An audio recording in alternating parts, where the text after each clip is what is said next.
because I didn't know how they could do something about this particular event that wouldn't somehow.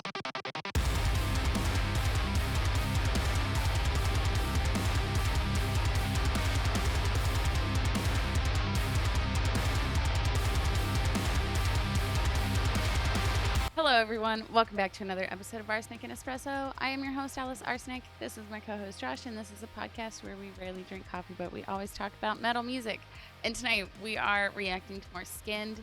They have slowly become one of my favorite bands of our 2020 discoveries. Kind of that metal adjacent. Yeah, it's a really cool sound. Yeah. If you haven't watched any of our other SKYND reactions, you should check them out down below. Or up above, wherever.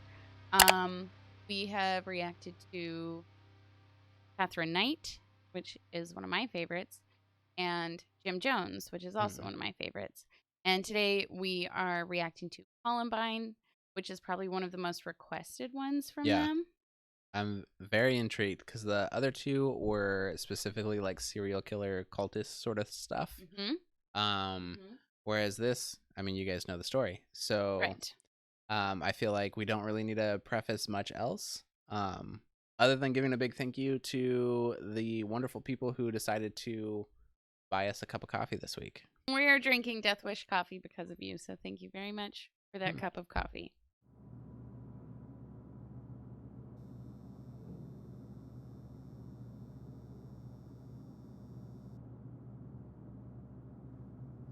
That's a cool intro.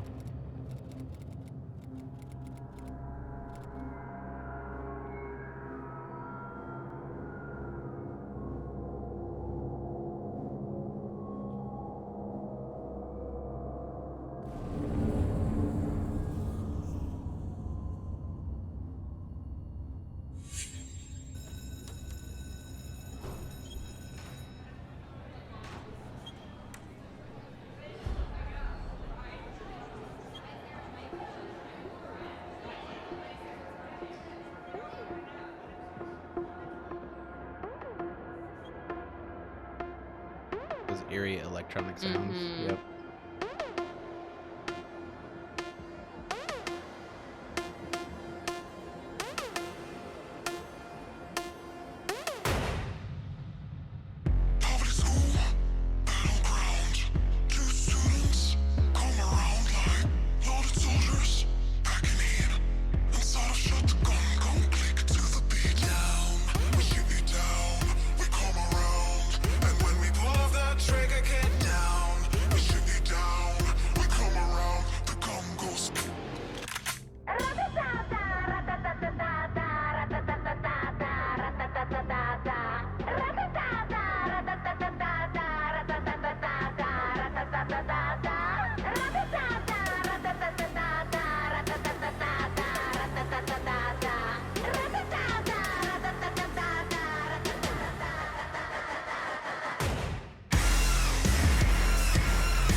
This film directing is really good. I'm wondering if it's gonna all be a one take. I know anything that's done in that one take format is when you see the behind the scenes of those things and you see how many like dozens of people had to be there to make it happen and flow so smoothly. Well, even her, so the singer, right? She was at the bottom of the stairs, and then when they cut around and they followed her, and then they came back around, she was standing at the top of the stairs. You could see her for a second there. But man, I'm excited to get into the lyrics already. Me too. That first line, what was it? Public schools like a battleground. Oh, I know. I feel like this might be going in a slightly different direction than what I thought based off the other two videos, but I also don't feel like I can fully guess that yet because we still have 3 minutes to go. Yeah. But also I'm really loving the use of these like gunfire like sounds in the Mhm. background. And so Mhm. each time it happens, you're like, oh, this is it. Mhm. And so far, Right. none of them have been it. Nothing it. Um Also the computers from obviously 1990. They did good with sticking to the time period. Mm-hmm. Oh, 99, but whatever. 90. Yeah, thank you.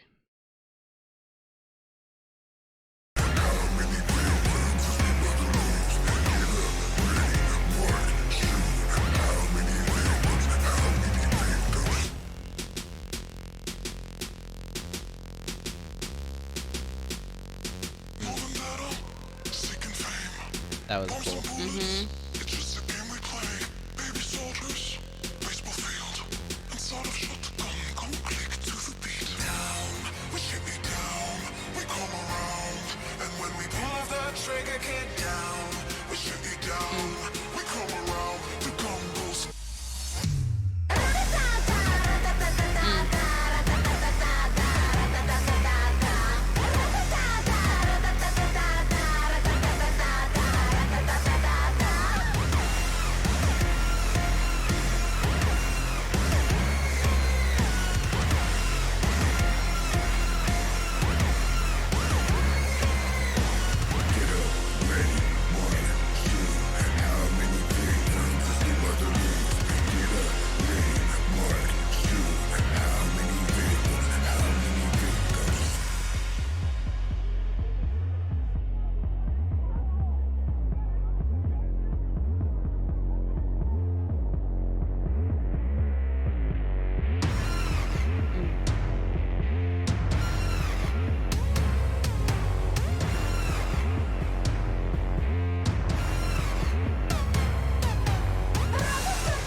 So that's very I know we pointed it out I think in the first one. Mm-hmm. But just the very like Lady Gaga-esque sound. Yes. That's super Gaga. That Mm-hmm. Very much very so. similar. Okay, I want to just like say this before I forget it. Something that I really enjoy about all of these videos, they are tackling some really horrific topics. Mm-hmm. And they are not giving celebrity fame to the killers Okay. in any of them. Yeah. So like in Catherine Knight, we see her, but we also see the harm that she caused other people. The focus is more on the victim. Is on the Yep. victim. Yeah, you're right. In Jim Jones, same thing. Mm-hmm. We see the illusion of Jim Jones. We don't see him. He is not Right. portrayed as a celebrity. But more the effect of.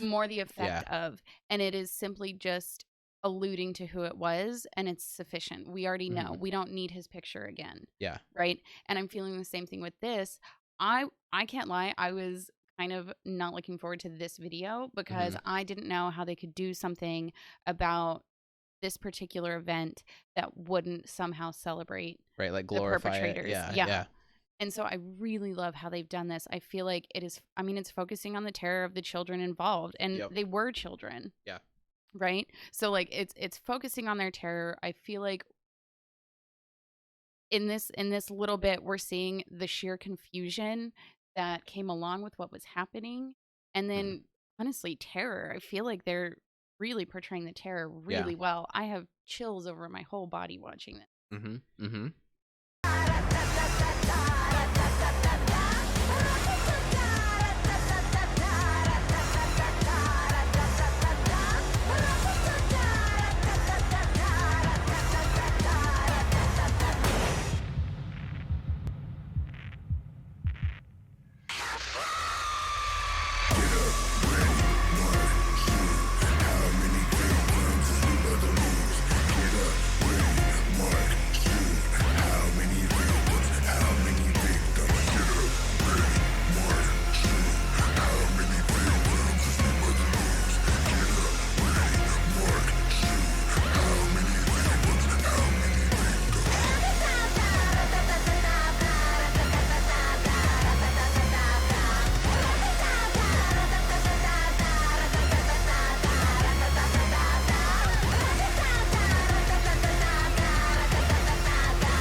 That was so good.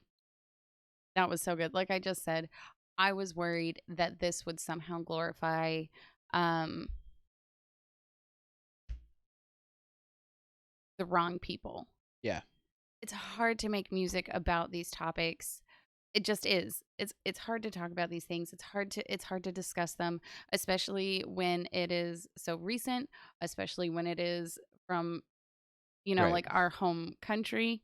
Because Jonestown happened a long time ago. Right. Catherine Knight was in Australia. It's easy to separate ourselves from their victim Yeah. pool. Well, I mean, even it being in 99, right? Mhm. I mean, I remember when all that was on the news. I Mhm. remember Mhm. what kind of impact that had on my daily life. I Mhm. remember going to public school, and I don't know how many times we had lockdown drills, Mhm. but I know we had at least 4 like Mhm. real lockdowns. Yeah. And so like living through that, and I mean that was me as a 9 and a 10-year-old, you Mhm. know.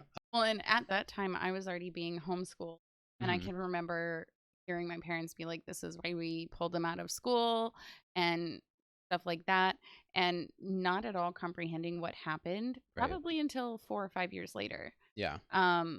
Yeah, probably by the time I was in high school, was that I didn't understand it until. Yeah. And I still don't think I really fully like grasped the weight of it until a lot later Yeah. in life. Um, but then even watching this, I feel like so many of our videos tie back to this. Like I remember the false narrative that was spun around what Mhm. happened, and that these 2 boys were out killing Christian kids, and that was like a really prominent narrative Mhm. in my circle at the time. And for most of my life, I believed that that was true. Yeah. I It wasn't until a few years ago that I learned that all of that, that like Kirk Cameron talked about and like the books that were written, they were all Yeah. fake. Those things, like we were told that like the boys went into the cafeteria and they said, "Who here believes in Jesus?" Mhm. And that certain kids stood up and were killed. And it wasn't until I was adult that I learned that that never happened. So what was the real story? Because I They just went in and killed people. yeah. They just went in and killed people. They had their list. They had a plan. Yeah. Um, Yeah, I remember them having a list. I yeah, remember hearing that they had a list. yeah. And there was like there was this whole story, and I can't remember how it got twisted, and I don't Mhm. remember what actually happened, but there was this whole story that there was a girl in particular who in the cafeteria stood up and was like, "I believe in Jesus, and like you can't do anything to make me Yeah. not. And if you're gonna kill me, kill me." And the Christian church was like, "Oh my gosh, she was only like 15, da da Right. da, martyr, da da da," Yeah. and like that never happened. And if I remember correctly, like the girl that they referenced, like wasn't Yeah. at school that day or something. Like Wow. it was a whole just completely Yeah. made up thing. Um, and it detracted and distracted from the actual problem, Yeah. and they And didn't do anything to help. well, and it's so interesting because you see that like that this is what we're known for, right? Like when School I shootings, America. yeah. This is what we're known for. Yeah. Yeah, school shootings. We're known for serial killers, right? Mhm. Like Mhm. all of that stuff. Mhm. And at some point in time, you got to look around. And I mean, I don't mean to push any sort of narrative at all, but like Mhm. you got to look at your own country and be like, so what's the problem Yeah. here, What's the right? Like problem? What's the common there's got to be denominator? something going on here. And so I think that this video and the music behind it does kind of help to push that as well, I of think so too. like these were horrific events, what's going on, Mhm. And because how did we? Because I remember time stood still mhm, after Columbine. There mhm, aren't many traumatic events that have happened in my life anyway that time around me stands still, mhm, as I am standing still as well. right, And time stood still yeah, after Columbine. Um, but yet here we are in 2021, mhm, and we have lost track of the number of school shootings that there have been. The school shootings have gotten younger and younger and younger. mhm, Um, and we don't stop anymore. mhm, We keep going. We continue our day. we hear it on the news and we're like, that's horrible. Yep. What a horrible thing. Yep. Well, And then we keep going to work and we keep sending our kids back to school. Yep. Yep. Yeah, I mean, if anything should have happened and should have changed or could have changed, it would have happened after Sandy Hook. 100%. 100%. And 2 weeks later, we were back to business as usual. Yes. And so it's important to have this kind of stuff because it brings it back to the forefront. Yes. Of like, okay, let's not forget. We right? can't It's forget. not to glorify what happened, but to remember. And I think that's so important with a lot of things that are going on, a lot of things that have happened this last year, right? You know, there's a whole side of people who are like, you know, we can't focus on all these negative things. We can't focus on all these negative things. You can't just, you know, or either people saying we have to forget history or forget that this happened and just move on with our lives. But the reality is, if we just move on with our lives and forget this ever happened, it's just going to happen again and again. Because we moved on from Columbine and we don't learn from it and we don't teach from it. Yep, Yeah. exactly. Yeah. Exactly. And it continues to compound and snowball and it becomes something worse. And this, like you just said, not to push any sort of narrative, but to push a narrative after Columbine, the fact that all that was done is metal detectors were installed in schools and students in some schools. Yeah. Some schools. Dress code. Yeah. Dress code for some students. Yeah. But that's all that was done. Students began being treated like prisoners. And I know we're about to get in the lyrics, and the lyrics kind of touched on that already. But like, students were treated like prisoners. They were not treated like children who had experienced a trauma. And the day of Columbine, students across the country experienced trauma collectively, whether you were there in that school or not, whether you were homeschooled or went to public school. Right. Students experienced a trauma collectively. And they were then treated like felons instead of children. Yep. And instead of children who had experienced a trauma. And I feel like the same thing after every school shooting since. We have upped our security. They have cut counseling. Yeah. My junior year of high school, they cut the counselor. They were like, we don't have the budget. Counselors having to leave. My small school of 300 by my junior year had lost 4 or 5 students by that point. And in all traumatic deaths. Yep. So you can't tell me we didn't need the help. Right. But it's all bottom line sort of stuff, right? It's not looking at, okay, what is the cause? What is the root cause? How do we help this from the get-go? It's how do we catch these people? How do we catch these criminals? How do we catch, and that's criminals, literally treated like criminals. Right? And there's suddenly this surveillance of like, well, who's the criminal in this bunch, right? We know statistically it's one in every so many kids or whatever. So who's the criminal in this bunch? How do we catch them? Instead of how do we offer ways? How do we help? Right?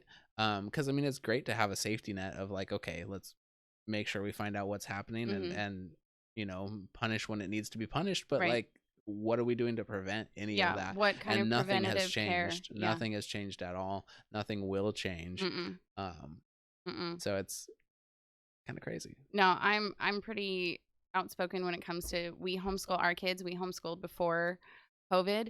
And a big part of it was the lack of protective boundaries schools put in place. And I'm not talking metal detectors. That doesn't protect children from anything. No. The politics of school makes it harder and harder for teachers to take care of children. Teachers are overworked and they are underpaid and they are under-assisted. And then they're shoved into a classroom with 30 or 40 kids and expected to be able to take care of them. The system is set up to fail teachers and children alike. Yep. And then, and it's just a vicious circle of all of it. And if we ignore or we try to forget these horrific events, they will literally only happen again, but worse. Because if we've learned anything studying the minds of these serial killers, mass murderers, and like serial rapists alike, Right. a lot of times they have someone they look up to that they are trying to one up. Hmm. They have someone who has already done a horrific thing that Yeah. has been national news, Hmm. and they're trying to get that same notoriety. And so they have to do more than what that person did. So it will literally only get worse unless we do something. This is another soapbox moment, and this is the longest run-on sentence ever. But like truly, if there's not better mental health care provided to students and to teachers, nothing will get better, and it will only get worse. Well, and that's the stigma too, is that like it's not okay to ask for help. It's not okay to not be okay, right? And that's completely and wrong. I have to wonder how many of these students have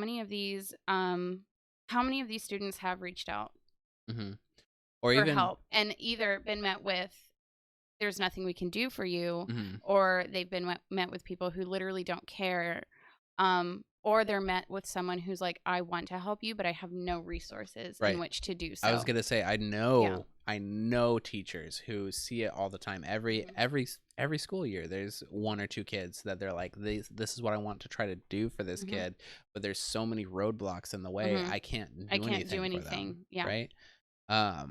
And it's a when's it gonna change? Yeah. catch-22. A lot of times teachers feel that they can't get anything done because of red tape and politics, and then parents feel that teachers should be doing more. Mhm.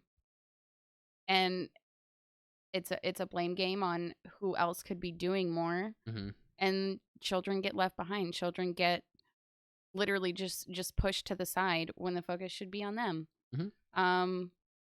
Let's get into the lyrics, because I could just keep talking about this, and Good call. this is not that kind of video yet. Okay, so Columbine by SKYND. Public school battlegrounds. 2 students come around like loaded soldiers, packing heat inside a shotgun. Gun click to the beat down. We shoot you down, we come around. And when we blow off that trigger, get down. We shoot you down, we come around. The gun goes click, click, click. Get up, ready, mark, shoot. How many victims is we about to lose? Get up, ready, mark, shoot.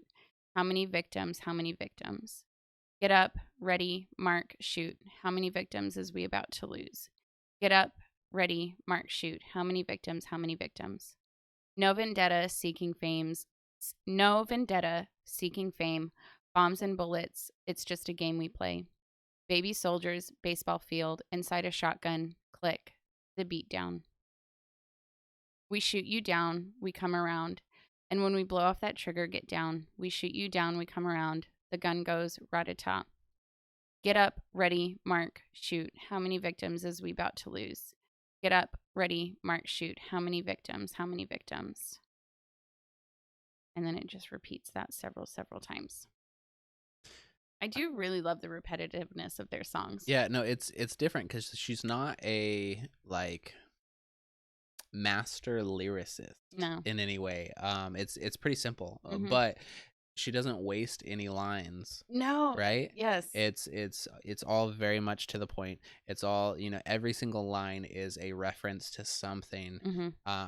And I think that it serves its purpose really well. We just talked about we were just talking about Spirit Box. Yeah. Right. And when we were talking about them, we were talking about other artists that have, huge breakdowns where basically it's a whole literature class, right? Trying to break down one song or an album. And you could talk forever and ever about what the lyrics mean. But that's not what these songs are about, right? No. These songs are pretty straight to the point. And I like that. I like it too. I like it for they're telling such complex stories in such a short amount of time, and I feel like they do a really good job of getting to the point. Yeah. And making a clear point. Yep. Unlike what I've done in the past 2 minutes.